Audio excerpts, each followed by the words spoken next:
Hi, this is our November mini concert, and I'd like to start out today with one of my favorite Finnish American tunes, Maailman Matti, or Matti Man of the World. This is a schottish, or in Finnish, a jenka, but it also has words and is sometimes heard just as a song.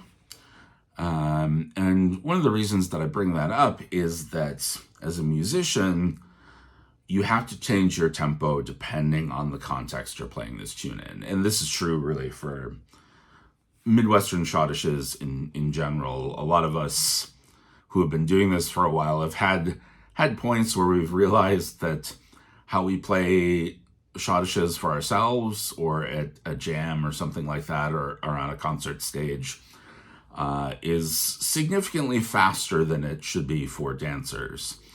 And if we play it at the tempo we might normally play it at, it can make it like almost impossible to dance to. So I'm going to try and play it at a more jenka schottish dancing speed. We'll see if I can get it like that. One of the things that really helps, honestly, if you're doing that, is just watching the dancers. If they look like they're struggling to keep up, then you bring your tempo down. So here we go, Maailman Matti.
Right, and you can find a great version of that on a Smithsonian Folkways album called Deep Polka, where it's played by a band from northern Wisconsin called the Oulu Hotshots. Oulu, Wisconsin, being a small Finnish settlement up in, I think, Washburn County. Could be wrong on the county, but I think it's Washburn County, up near Lake Superior. And in Finland, the Finnish city that it's named after is pronounced Oulu. But in America, we do find our own pronunciations of things a lot of times. So the Oulu Hotshots on the album Deep Polka, performing Maailman Matti and a number of other real crackers that I've picked up. There'll be at least one more tune from that album later, but we'll get there when we get there. The second thing I want to play, we're going to go to northeastern Iowa. And this is a tune called Alfred Blagen's Hop Waltz, which is a polka. The polka as a dance and a type of dance tune arrived in Norway before the term polka. So in different parts of the country, polkas have been known as by different names, including hop waltz or hopvals. Hop waltz being sort of the anglicization of that. And it kind of makes sense if you think about the step. If you danced the polka, you have your steps kind of go 1, 2, 3, hop, 1, 2, 3, hop. So the hop waltz, it makes sense on a conceptual level, at least to me. And I learned this from Beth Rado and Footnotes, a great band out in Decorah, Iowa. And they have this on a great album called My Father Was a Fiddler. And on this, the track starts out with a radio broadcast of Alfred Blagen himself playing it, and then transitions into the band playing, which is a really cool thing to hear. They also have a companion tune book, also called My Father Was a Fiddler. Highly recommend if you can get a copy of that. Both the album and the tune book, absolutely worth it, and then some. So here's Alfred Blagen's Hop Waltz.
Right.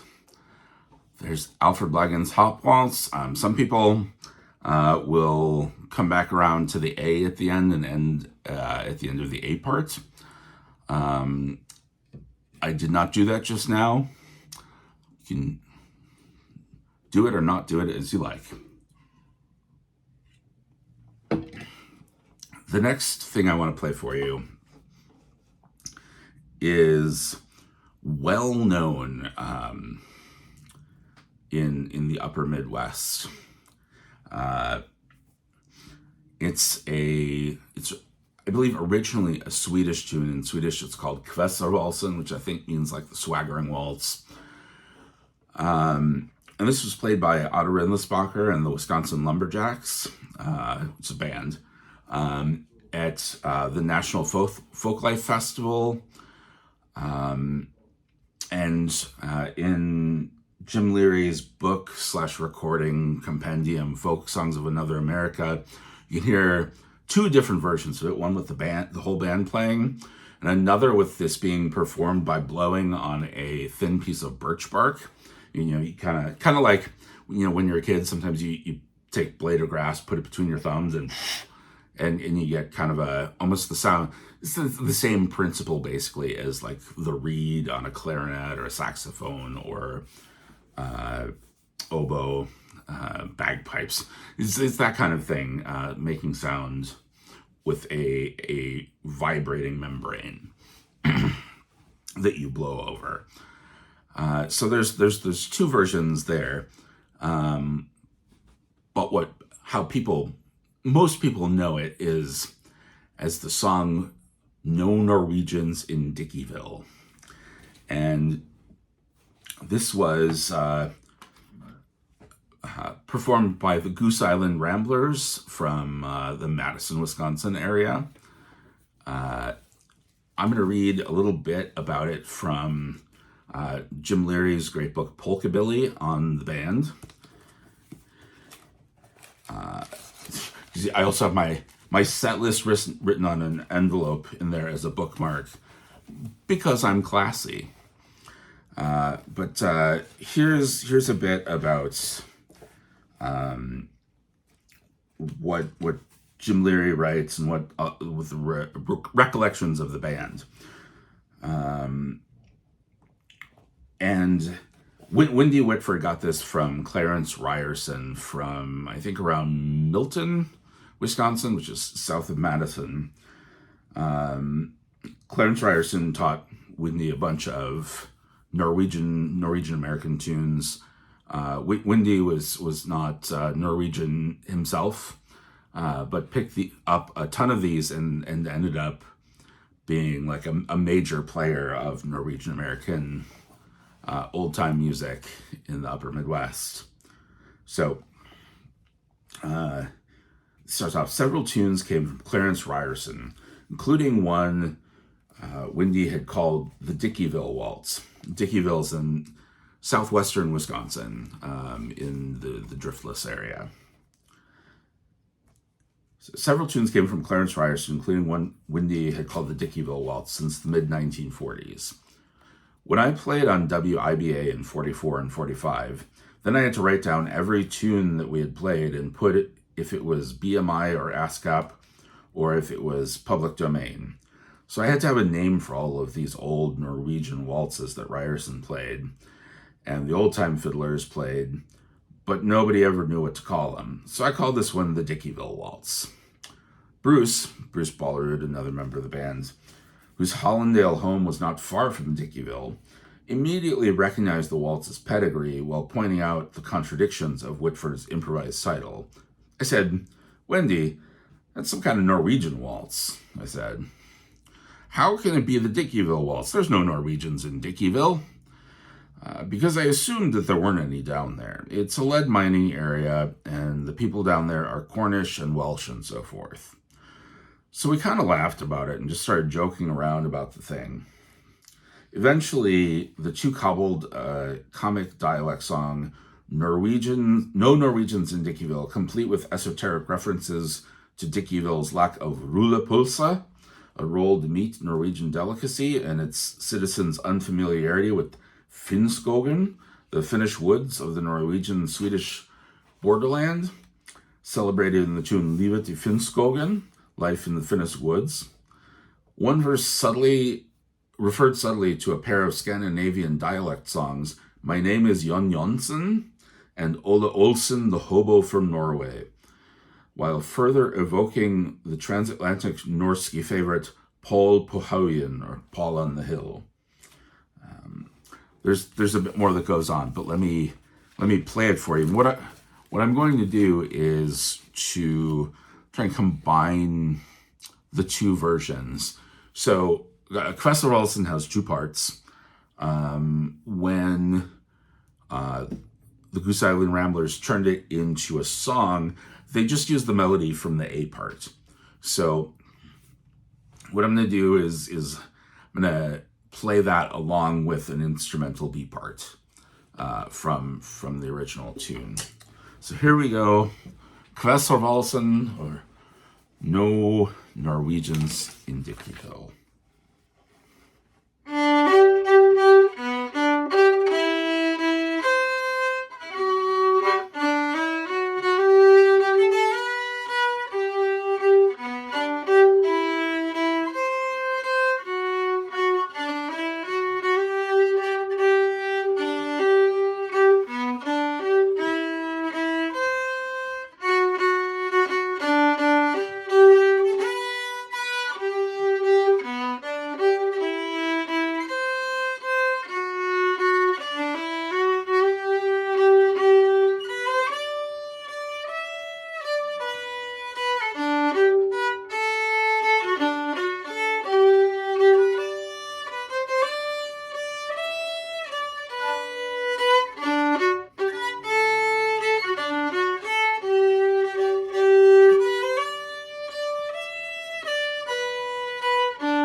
There's no Norwegians in Dickeyville, none in the valley and none on the hill.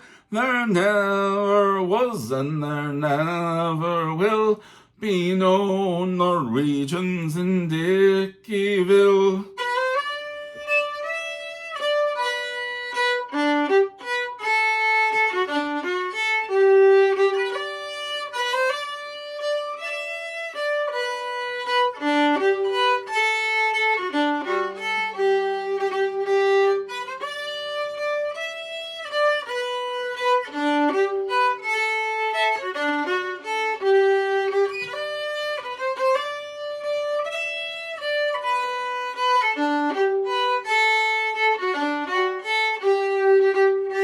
There's no Janne Jansen in Dickeyville, no Ole Olsen or Paul on the hill.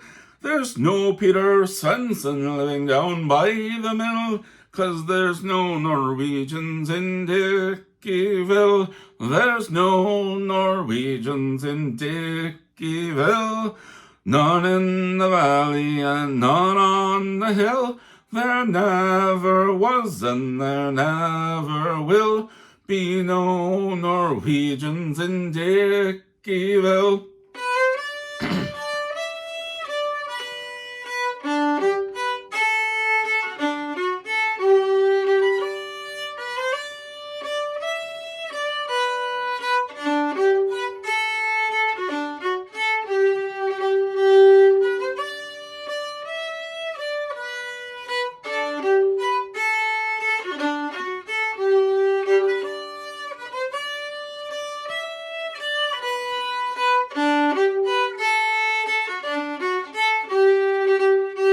There's no rulla pulsa in Dickeyville, no Hassengårda og Gunska Brabil.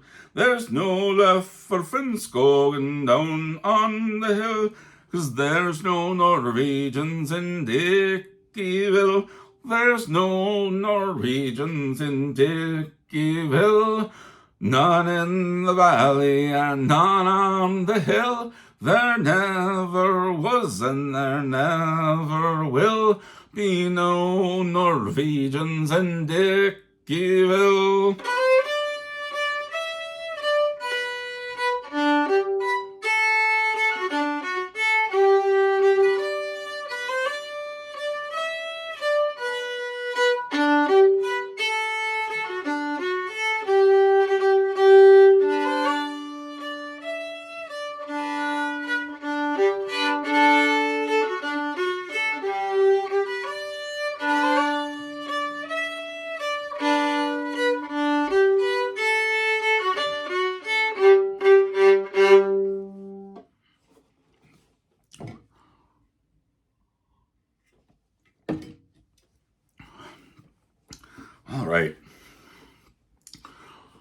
Well, to quote Monty Python, and now for something completely different.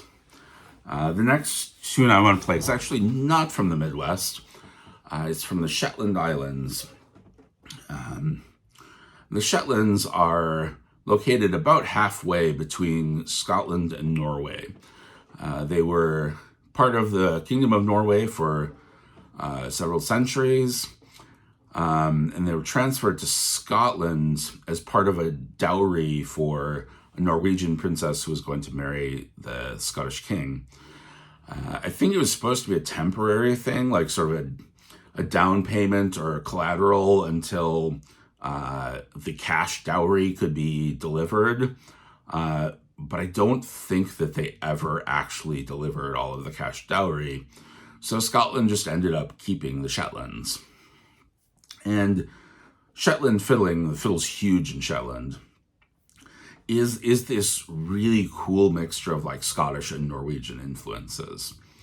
And what I'm going to play now is called the Unst Bridal March. Unst is one of the northernmost of the Shetland Islands, and the idea of bridal or wedding tunes is a huge thing in Scandinavia. There's tons of them across Norway and Sweden, and it's one of the Scandinavian influences that's remained strong in Shetland music. So this is one of my favorite tunes, the Unst Bridal March.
Right, so I'm going to finish up with another tune that appears on the Deep Polka album. We tend to,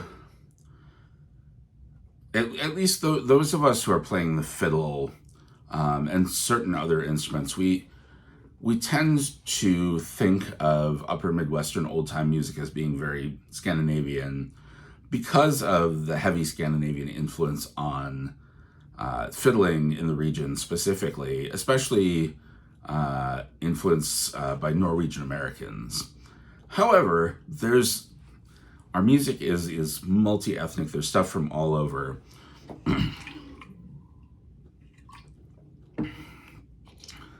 And the relative emphases tend to be related to which instruments or what types of ensembles are being used. But this is a Polish polka called Jestem Chłopak Wesoły, which means like the happy fellow. It's also known as the happy-go-lucky polka. And on Deep Polka, this is recorded by the great Norm Dombrowski and his Happy Notes, and was one of my absolute favorite tunes. I realize I say that about like a ton of tunes, but I'm not gonna teach you crappy ones. So this is one of my favorite tunes, Jestem Chłopak Wesoły.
Thanks for listening and thanks for subscribing. I really appreciate it. And if you want to learn any of these tunes, leave a comment, and we could definitely make one or more of these tunes of the month. So thanks again.